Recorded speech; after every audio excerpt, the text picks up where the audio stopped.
powerfully sensual metal. AC/DC on Back in Black, Metallica on Metallica, Queens of the Stone Age on Songs for the Deaf.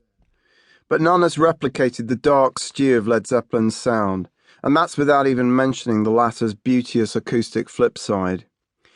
Jimmy Page revolutionized everything, producer Rick Rubin told Vanity Fair's Lisa Robinson.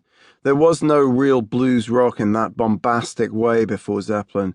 Plus, with the insane drumming of John Bonham, it was radical, playing at a very, very high level. Improvisational on a big rock scale. It was brand new. Of course, there was a time, the time of the punk wars, when Led Zeppelin's power had to be refuted, resisted, denied. By 1977, any music fan with an ounce of credibility felt obliged to dismiss Zeppelin as dinosaurs, to spit in the face of the stadium behemoth they had become. But once the punk dust had settled, we were all forced to return like contrite puppies, clinging once more to the great Zeppelin albums as life rafts through the desensitized and enervated 80s. The majority of the music was built on an extreme energy, obsessively extreme at times and joyously so, said Robert Plant. Page's ability to take teeny-weeny bits and develop them into huge anthemic moments was stunning. And despite people's desire to think it was dark, it was just an enthusiasm to grab this music and grab it so tight. How ironic, then, when Led Zeppelin became the presiding animus of 90s guitar music, the platform for both grunge, Soundgarden, Smashing Pumpkins, etc., and retro rock, The Cult, The Black Crowes and friends. And how great, come the early years of the new century, to hear that spirit in every guitar lick and vocal snarl laid down by such blues-rooted bands as the White Stripes. Listen to Little Bird on the Stripes' brilliant De Steel, if you doubt me. Little Bird was definitely one of the moments where I thought, I know this sounds like Led Zeppelin, but I'm going to put it on the album anyway, Jack White said.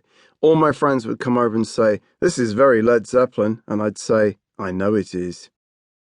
I love the way that Jack White says I was the thing he least liked about Led Zeppelin, said Robert Plant with a chuckle. And I think, well, that's fine, boy, but if you're going to play In My Time of Dying, listen to the master. But you know, that sound hasn't really been heard in the contemporary world, in bedsit college land, since 1970. So its sudden re-emergence via the White Stripes is like, hey, what's that? So what was it exactly?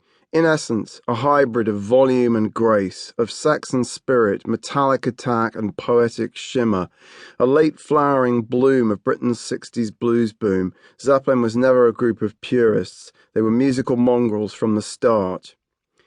It came together very quickly, said Jimmy Page.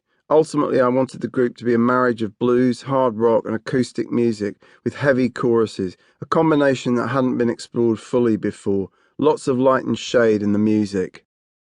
Talking to NME's Chris Salovitz in 1977, Page expanded the point. Zeppelin's music, he said, possessed the root that is in all rock and roll, the earthiness. But he added that it had all the other facets that, shall we say, musicians of today have been able to get, you know, fingerstyle, folk areas and things like that, and traces of jazz, generally the three strong areas, which is so important. Zeppelin's breathtaking eclecticism was immediately evident on their stunning debut album, released at the start of 1969.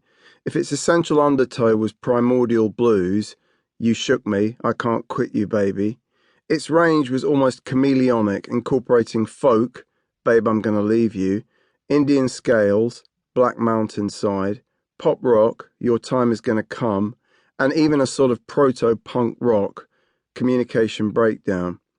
We like to play a cross-section of styles, Page told melody makers Chris Welch early in 1970. We're not a rabble-rousing group, we're trying to play some music. If Led Zeppelin II, also released in 1969, was heavy on heavy, with its storming, uber-metal masterpieces Whole Lotta Love, Heartbreaker et al., the band still found room on the record for Ramble On and Thank You. The first, a Tolkien-imbued acoustic into electric beauty of a song, the second, a plangent ode to Robert Plant's Indian-born wife Maureen. With Led Zeppelin III, 1970, the group took their biggest risk to date, packing the album with acoustic tracks that mystified the hardcore of their fans. 3 blasted off with the fearsome Immigrant Song, Zeppelin at their most